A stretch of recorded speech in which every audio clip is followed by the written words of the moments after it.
You clicked on this video because you're ready to transform your life. And what I found in my personal experience is that there is no better way to facilitate your transformation than to do monk mode. Now, what is monk mode? Monk mode can be defined as a complete commitment to accomplishing a specific goal within a specified period of time. So let me repeat myself. Monk mode can be defined as a complete commitment to accomplishing a goal in a specified period of time. So in other words, monk mode is a period of time where you literally shut out all distractions from your life and only focus on achieving whatever goal you have set for yourself, whether it's a fitness goal or a business goal, a spiritual goal, anything else in between or beyond. Monk mode will help you accomplish that.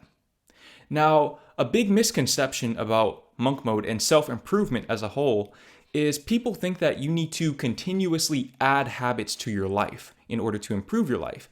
And while that is partially true, a lot of self-improvement comes from you subtracting habits from your life. So in other words, it's not so much about adding positive habits, it's about removing negative habits. Because when you remove the negative habits, the positive habits will naturally take their place. And if you have positive and negative habits coexisting in the same space, there's always going to be this power struggle where some days you'll be able to make progress and some days you'll negate all of the progress that you made on those other days. That is why you need to first focus on removing all of the distractions from your life. That said, the first thing that you need to do in order to engage monk mode, in order to get into that monk mode season of your life, is you need to cut everyone off for now. Now, when I say you need to cut everyone off, what do I mean?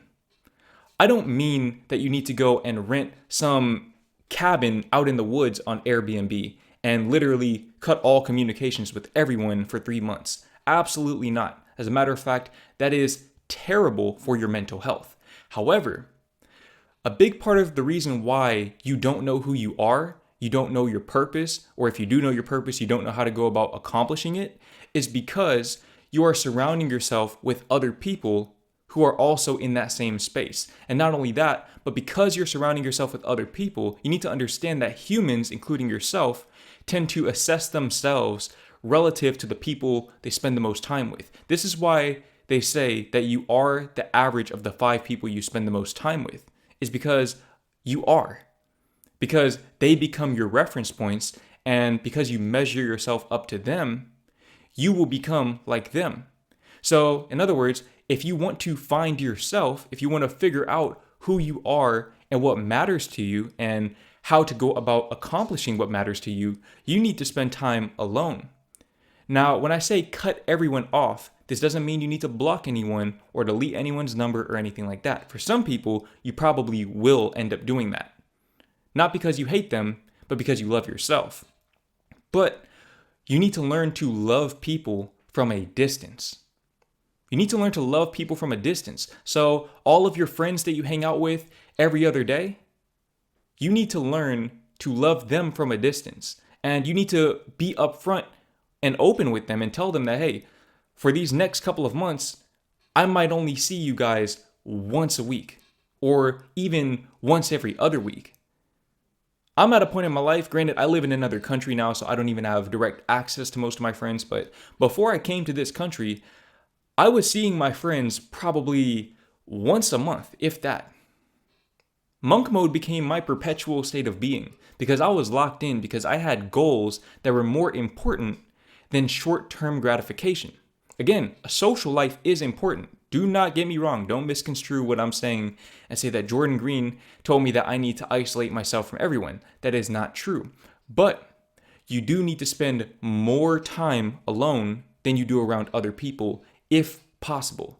If you're in a situation where you don't have that option, maybe you don't have your own room or something like that, try to allocate time every day to just be alone. So if that means you have to go for a walk in nature or go sit in your car in the Walmart parking lot like I used to when I was younger, then do that.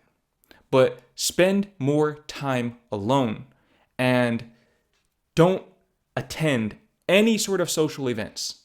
Don't attend any sort of social events, because the reason why you suck at socializing is not because you haven't done it enough.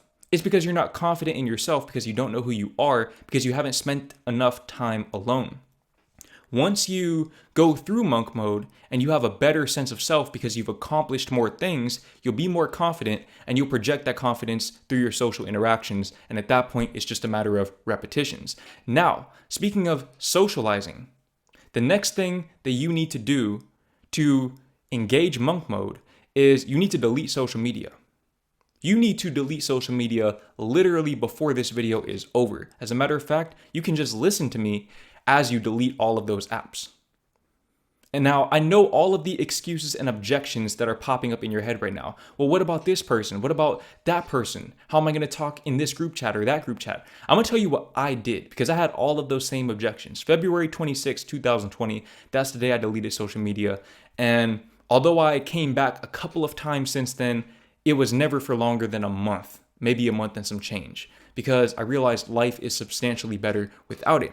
That said, if you're in a position where you're afraid to leave people behind or to not have a means of contact with people, what you're going to do is you're going to go into every group chat that you're a part of, or if you have certain people that you only talk to on social media, you're going to reach out to every single one of them and you're going to send them your phone number.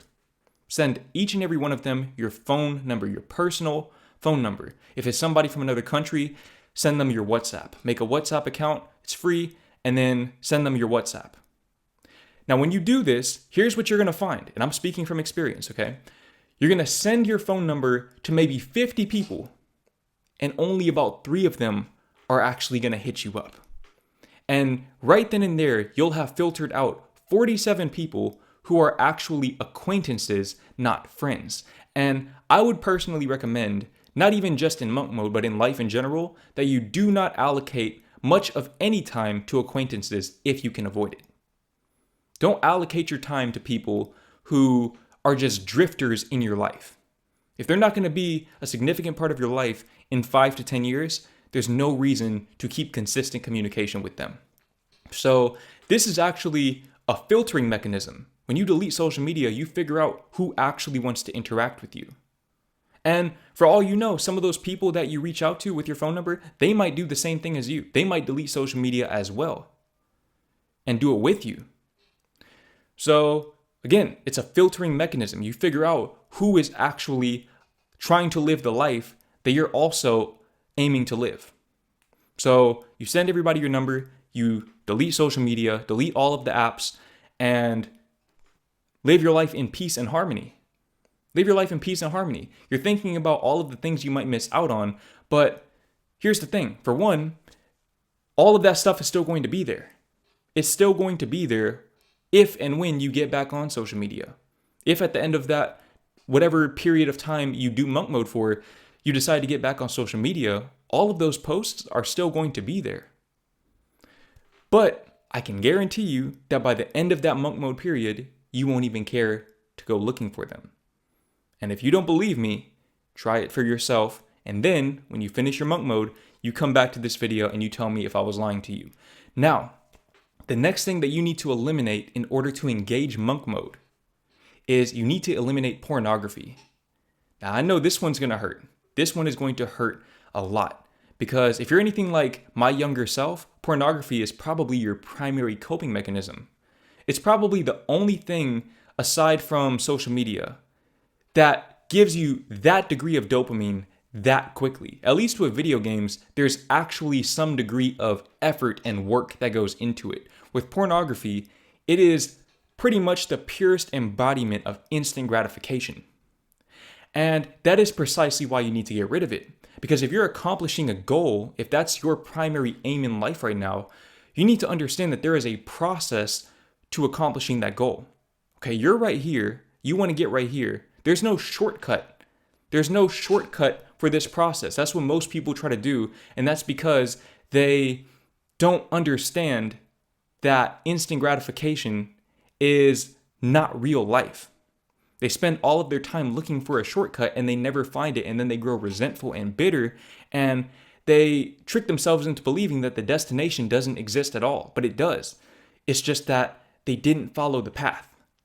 And unless you are willing to forego that instant gratification, you will never find the mental fortitude that is necessary for you to get from where you are to where you want to go. Because that path is arduous, it's full of obstacles and adversity, and truthfully, it is not for the faint of heart.